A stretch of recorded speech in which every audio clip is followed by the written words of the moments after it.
तो hey guys, welcome to another video. तो आज हम लोग डिस्कस करने जा रहे हैं हमारा आईपीएल 2025 का एलिमिनेटर मैच हुआ था।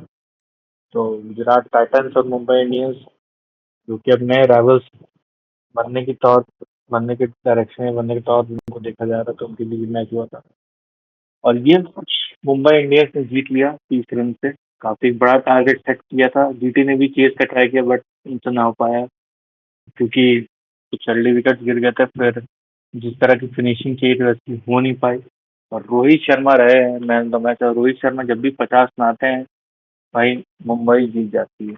इस सीजन ऐसा ही कुछ रहा है। तो ये बात करते हैं पहले इनिंग्स की।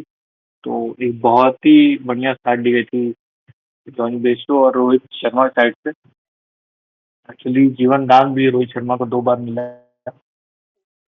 उसके बदौलत उन्होंने 81 रन की पारी खेली 50 बॉलों में, काफी अच्छे तरीके से खेली। स्ट्राइक रेट भी अच्छा था 162 पर। उनके साथ ही जॉनी बेस्टो, क्योंकि रायन निकल्टन तो चले गए डब्ल्यूटीसी की प्रिपरेशन के लिए, तो जॉनी बेस्टो ने भी बहुत बढ़िया पारी खेली। उनका पहला मैच था इस सीजन का, तो 47 रन की अच्छी पारी खेली और वेल डिजर्व 50 थोड़ा मिस कर गए वो। 22 गेंदों में खेलना है तो 200 प्लस के ऊपर स्ट्राइक रेट था। फिर स्काई आते हैं, स्काई को भी एक जीवन दान मिलता है और स्काई भी एज उनका फॉर्म कंटिन्यू है कि लगातार वो 25 रन के ऊपर बनाते हुए आ रहे हैं लगातार हर कंसेक्यूटिव मैच में। तो आज उन्होंने 33 रन बनाया 20 बॉलों में एंड वो भी काफी अच्छे फॉर्म में लग रहे थे। एंड फिर उसके बाद तिलक वर्मा और हार्दिक पांड्या की तरफ लास्ट में उनकी तरफ से कुछ कैमियो खेले गए। स्पेशली हार्दिक ने लास्ट ओवर में 22 रन के अराउंड आए थे और अगर क्या पता वो 22 रन नहीं आते, अगर 10 रन या 11 रन आते तो क्या पता जीती मैच जीत भी जाती। तो ऐसे चीज ऐसे नॉकआउट स्टेजेस में, नॉकआउट मैचेस में एक एक रन की अहमियत होती है। जलाल कोर्ट से करा रहे थे वो लास्ट में।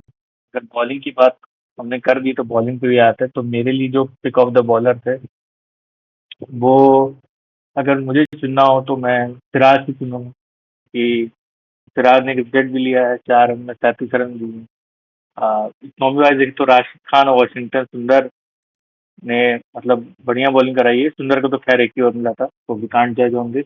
राशिद को 4 ओवर मिले थे बट उनको कोई विकेट नहीं मिला, एवरेज भी सही था। एंड बाकी जेराल कोटे कुछ ज़्यादा ही महंगे साबित हो गए और कहीं ना कहीं ये एक हार का कारण भी बना है। कुछ ज़्यादा ही महंगे साबित हो गए थे और प्रसिद्ध Krishna on top of purple cap है और मोस्ट प्रोबेबली उनको ही मिलेगा। एंड 4 ओवर में 53 रन दे के 2 विकेट लिए। साई किशोर भी बहुत महंगे साबित हुए, 10 सुपर टॉमी की 4 में 42 2। तो अब मुंबई इंडियंस ने यहाँ पे बहुत बड़ा एक टोटल सेट कर दिया है। अब गोको, आप इसमें कुछ ऐड करना चाहोगे? इसमें मैं एक एक दो चीज ऐड करना चाहूंगा। ठीक, अगर आप इतना कैच छोड़ोगे, वो भी रोहित शर्मा का और सूर्य कुमार यादव जैसे बल्लेबाजों का, तो फिर आप क्या एक्सपेक्ट कर रहे हो कि आप 102 में रिस्ट्रिक्ट कर लोगे विद इन 200 फ्लैट पिच पे। और ये जो दो प्लेयर थे, जो दो इनके फॉरेनर कंटिजेंट है, ठीक है, एक जॉस बटलर नहीं खेल रहे थे तो उनकी जगह पे कुशल मेंडिस आए। ठीक, उनका 2 कैच छोड़ना महंगा पड़ा है। और गिलाल्ड कोएत्जे जो दूसरे इनके फॉरेनर कंटिजेंट है, उन्होंने कैच भी छोड़ा है, उन्होंने उसके बाद रन भी बहुत खाए। ठीक, तो कहीं ना कहीं मुझे लग रहा है फर्स्ट इनिंग्स में इनके कैचेस और गिलाल्ड कोएत्जे की जो बॉलिंग थी, जो रन खाए हैं, वही लास्ट में जाके डिफरेंस पैदा कर दिया। ठीक, क्योंकि अगर मैं पिक ऑफ द बॉलर अगर मैं चुनूं तो मुझे लिए साई किशोर है। साई किशोर को भले रन पड़े, बट वही थे जो कि पहले बैरिस्टो और रोहित शर्मा की पार्टनरशिप ब्रेक किए, बैरिस्टो को आउट करके, और उसके बाद सूर्य कुमार यादव को भी उन्होंने आउट किया। मतलब वो कोशिश कर रहे थे, कुछ ना कुछ वो ट्राई कर रहे थे कम से कम कि मैं विकेट निकाल पाऊँ। कोशिश राशिद खान ने भी बहुत की, ठीक है, बहुत अच्छी बॉलिंग की, बट उन्हें विकेट ना मिल सका। और मुझे एक ये शुभमन गिल की कैप्टन से बस एक बात और ये समझ नहीं है कि जब आपके पास एक बॉलर का और ऑप्शन है, आपके पास वॉशिंगटन सुंदर है, ठीक, जिन्होंने एक उनसे एक ही ओवर क्यों कराया? आप उनसे एक ओवर और करा सकते थे बीच में ना।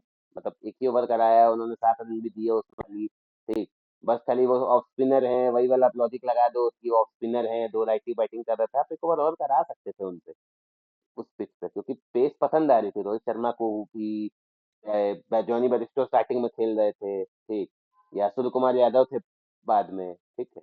पावर प्ले में भी स्पिन का ओवर नहीं आया जितना मुझे याद आ रहा है, ठीक है। तो मतलब थोड़ा सा मुझे कुछ कुछ कैप्टनसी के डिसीजन क्वेश्चनेबल लगे। उसके बाद कैच छोड़ना वो तो और सोने पे सुहागा काम कर दिया जीत एमआई के लिए। और मुंबई के बैट्समैन तो हैं ही इतने काबिल, वो तो फिर अब ऐसे कैच छोड़ो तो वो तो मौका फिर नहीं छोड़ेंगे।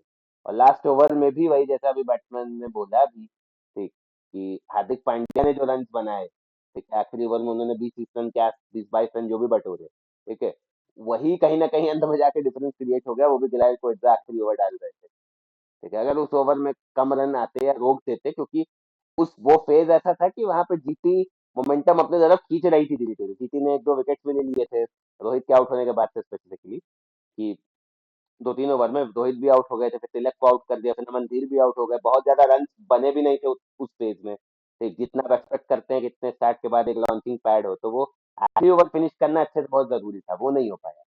वो हाँ हार्दिक पांड्या ने फिनिश कर दिया एमआई के लिए अच्छे से। तो यही है, बस मैं इतना ही ऐड करूंगा फर्स्ट इनिंग्स में। तो हम बढ़ते हैं सेकेंड इनिंग्स की तरफ। तो 228 रन का पहाड़ तो अब बन गया है और उसे चेस करना है। और जीटी के सबसे, आप बोलेंगे पूरे सीजन की कहानी यही रही है कि इनके टॉप थ्री जब चले हैं, ये बड़े रन भी चेस किए हैं। ये 200 क्या करीब 2 बार इस सीजन में चेस किए हैं। एक बार तो बिना कोई विकेट खोए चेस किए थे, एक बार जॉस बटलर की बहुत अच्छी पारी आई थी 90 रन के आसपास की, एक, तब इन्होंने चेस किया था। तो टॉप थ्री में इनके जॉस बटलर वैसे ही नहीं है, उनकी जगह कुशल मेंडिस आके खेल रहे थे। तो ओपनर्स पे जिम्मेदारी बहुत ज्यादा बढ़ जाती, साई सुदर्शन शुभमन गिल। और उस पे भी ट्रेंट बोल्ट ने पहले ही ओवर में शुभमन गिल को आउट करके झटका दे दिया, ठीक। तो मतलब और अच्छा खेल सकते थे शुभमन गिल, बट मुझे लग रहा है कहीं स्कोर बोर्ड एलिमिनेटर का प्रेशर था कि खराब लाइन पे बॉल खेल गए, ट्रेंट बोल्ट के शिकार बने, एलबीडब्ल्यू हो गए। फिर उसके बाद साई सुदर्शन, मतलब मैं इस प्लेयर की जितनी तारीफ करूं उतनी कम है, ठीक है। कोई रिस्क शॉट नहीं, जिसको आप कहते हैं कि रिस्क लेके बंदा खेल रहा है, कोई रिस्की शॉट नहीं, कोई कुछ नहीं, प्रॉपर करके शॉट और रन बना रहा है ये बंदा। ये बाउंड्रीज मार रहा है, ये रन रेट को ज्यादा आगे जाने दे नहीं रहे थे ये लोग, ठीक। जब तक साई सुदर्शन एक तरफ से बैटिंग कर रहे थे, उनका साथ दे रहे थे कुशल मेंडिस। 10 गेंद में 20 बनाए, लेकिन कुशल मेंडिस बाद में अपने विकेट पे मार बैठे सैंडनर के बॉल पे, ठीक। पीछे गए अपने विकेट पे मार बैठे। तो वो जो एक पार्टनरशिप थी साई सुदर्शन और कुशल मेंडिस की, वो टूटी। बट उसके बाद एक बहुत अच्छी साझेदारी लगती है कि साई सुदर्शन एक तरीके से इनिंग्स होल्ड करके खड़े थे और वो रन भी बना रहे थे, ऐसा नहीं थे खाली होल्ड करके खड़े और रन भी बना रहे थे। और दूसरी तरफ है वॉशिंगटन सुंदर, वो अग्रेसर का रोल निभा रहे थे। उन्होंने 24 गेंदों में 48 रन बनाए, मतलब बहुत अच्छी इनिंग्स वो खेल रहे थे। और ये लग रहा था कि 150 तक स्कोर बन गया है, ये लोग आराम, ये लोग अगर इनकी पार्टनरशिप 1-2 ओवर और चल गई तो ये लोग मैच निकाल लेंगे।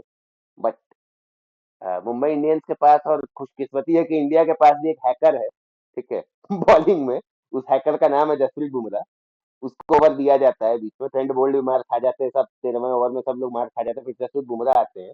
वो उस ओवर में 4 या 5 रन खाली देते हैं आई थिंक, और वही मेरे ख्याल से गेम चेंजिंग ओवर था, वो 14वां ओवर था मेरे ख्याल, 14वां ओवर था। और वॉशिंगटन सुंदर क्या बेहतरीन यॉर्कर डालते हैं जिसको बोल्ड होते हैं, मतलब उसको आप लूप में लगा के देख सकते हैं उस यॉर्कर को बार बार, इतनी अच्छा यॉर्कर था वो, ठीक। और उसके बाद से फिर जीटी की गाड़ी मुझे नहीं लग रहा कि पटरी पे आ पाई। कोशिश किया है सरफेन रदरफोर्ड ने उस ओवर के बाद, सरफेन रदरफोर्ड ने 15 गेंद में 24 बनाए, ठीक। साई सुदर्शन जैसे बताया एक बहुत ही अच्छी पारी खेल खेल रहे थे, 49 बॉल्स में 80 बनाए। बट वो भी एक खराब शॉट बस वो खेलने की कोशिश की है, और वो खराब शॉट भी नहीं था क्योंकि वहाँ फील्डर नहीं था, और उस पर वो बोल्ड हो गए ग्लिसन की गेंद पे। तो वो एक तरीके से मेरे ख्याल से और फाइनल ब्लो था, क्योंकि इनका मिडिल ऑर्डर उस तरीके से मैच फिनिश नहीं कर पाया है इस पूरे सीजन में, जितना हम पहले भी बात कर चुके हैं। बाकी कोशिश की, सरफन ने कोशिश की, 15 गेंद में 24 रन नहीं बन, मतलब वो भी आउट हो गया सेकंड लास्ट ओवर में, क्योंकि 18 ओवर फिर बुमराह आ गए थे, उन्होंने रन नहीं दिया।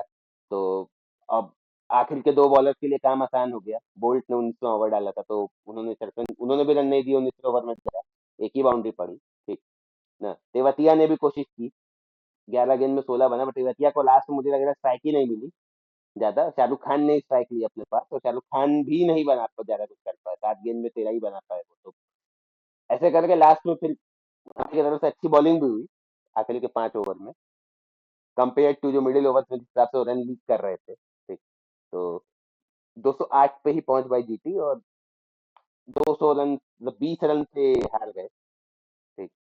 208 बनाने के बावजूद। बाकी अगर हम क्विकली बॉलिंग की बात करें तो ट्रेंट बोल्ट को 2 विकेट्स मिले थे और 2 विकेट्स लिए उन्होंने, बट बहुत महंगे साबित हुए थे ट्रेंट बोल्ट को दोनों विकेट, एक तो पहला विकेट मिला था, एक 19वें ओवर में मिला था, उसके पहले ओवर में प्रेशर था, 19वें ओवर के पहले 18 ओवर बुमराह अच्छा डाल के चले गए, उसके इर्द गिर्द बहुत रन खाए ट्रेंट बोल्ट। ठीक। और pick of the bowlers once again the hacker Jasprit Bumrah, 4 over 27 run 1 wicket. और ये एक विकेट भले एक हो, लेकिन ये 27 रन जो इन्होंने इतने कम रन दिए हैं, यही कहीं ना कहीं एक और डिफरेंस का कारण क्रिएट हो गया। रिचर्ड लीसन पूरा स्पेल नहीं करा पाए, आखिरी ओवर डाल रहे थे, छोड़ के चले गए थे, बीच में थोड़ी इंजरी होने लग रही थी, 3.3 ओवर में 39 रन खाली दिए, 39 रन दिए काफी, और 1 विकेट लिया। हार्दिक पांड्या 3 ओवर 37 रन, बहुत महंगे। सेंटनर को एक ही ओवर दिया गया, 10 रन दिया, 1 विकेट मिला। नमन धील को भी केवल 1 ओवर दिया गया, 9 रन दिया। और अश्विनी कुमार ने भी बहुत अच्छी बॉलिंग की थी, 3.3 over 28 run 1 wicket. Ashwini Kumar को इम्पैक्ट प्लेयर के तौर पे 10वें ओवर के बाद ले आया गया, और उसके बाद इन्होंने जितने भी इन्होंने बॉल किए, उन्हें काफी इकोनॉमिकल रहे as per the circumstances of the match. तो मेरे हिसाब से सेकंड इनिंग्स से ये लोखा देखा था। बाकी बैट्समैन आप कुछ और इसमें ऐड करना चाहेंगे?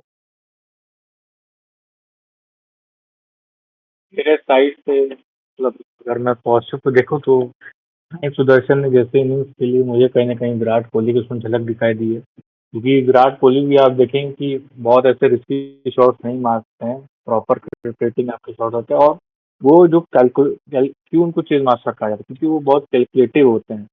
आप 200 की चीज़ रखते हैं, आप 160 की चीज़ रखते हैं। वो कैलकुलेट करता है कि हाँ, मतलब मुझे इतनी बॉल्स खेलनी है, मुझे फ्लो लाना है, फिर मुझे हर ओवर में इतने रन लाने हैं। जब तक साई सुदर्शन गिल भी आउट हो गए थे, तब भी मैं बैक कर रहा था कि साई सुदर्शन है, अभी अभी जिता सकते हैं, अभी कर सकते हैं। बट उनका कोई साथ निभा नहीं पाया। अब वॉशिंगटन सुंदर बहुत सही दिख रहे थे, बट भाई बुमराह की वो अनप्लेएबल यॉर्कर, तो भाई उससे कोई नहीं बच सकता है। और साई सुदर्शन का थोड़ा सा एक खराब शॉट, मतलब जैसा आपने बताया कि फील्डर नहीं था वहाँ पे, तो मारना एकदम लाजमी था। बट कहीं ना कहीं थोड़ा रन का प्रेशर आ गया था, वो नए शॉट जब आप ट्राई करने लग जाते हो तो वहीं पे गलती होती है, वहीं हो गई, प्ले आउट हो गए। बाकी इनके पास कोई ऐसे फिनिशर नहीं जो ऐसे फॉर्म में हो, जो फिनिश कर पा रहे हो, क्योंकि टॉप थ्री इनके कर रहे थे। और तो ये रहा, फिर मैच हार के जीती। तो जीटी का बढ़िया एक रन था आईपीएल में, और मुंबई अभी सरवाइव कर लिया। मुंबई कल खेलेगी अब क्वार्टर, आपका क्वालिफायर टू खेलेगी आपका पंजाब और मुंबई के बीच में। तो एकदम हेल ऑफ अ कॉन्टेस्ट होगा ये, काफी मजा आने वाला है, क्योंकि भाई मुंबई ऐसी खतरनाक टीम जिसके रिकॉर्ड बहुत अच्छे हैं प्ले ऑफ में, तो वो तो है ही है। और प्लस उसके साथ एमआई के पंजाब अपने रिडेम्पशन के लिए खेलेगी। एमआई के काफी अच्छे रिकॉर्ड जो प्ले ऑफ में है, और मुझे ऐसा लग रहा था कि जो जीटी से गलती ये हो गई चेस के कैलकुलेशन में, कि 2 ओवर बुमराह का कैलकुलेट नहीं किए थे सही से। उसमें इनको ये मान के चलना चाहिए कि ज्यादा रन नहीं आएंगे। ठीक। तो बाकी तो एमआई और पीबीकेएस का जो क्वालिफाइड टू होगा, हम एक्सपेक्ट कर रहे हैं कि बहुत क्रैकर ऑफ अ कॉन्टेस्ट होने वाला है, क्योंकि जिस फॉर्म में एमआई है, गुजरात का फॉर्म डिप किया लास्ट में और हार गई, बट एमआई का फॉर्म ऊपर ही गया है। जैसा देखिए, और बल्कि पंजाब ने एक मैच हराया, हरा एमआई को हरा के ही टॉप टू में आया था, अगर आपको याद होगा, हाल में ही। तो लेट्स सी क्या होता है। तो अगर आप लोग को वीडियो पसंद तो लाइक शेयर सब्सक्राइब करिएगा। Thanks for watching. Panchayat out. Bye bye.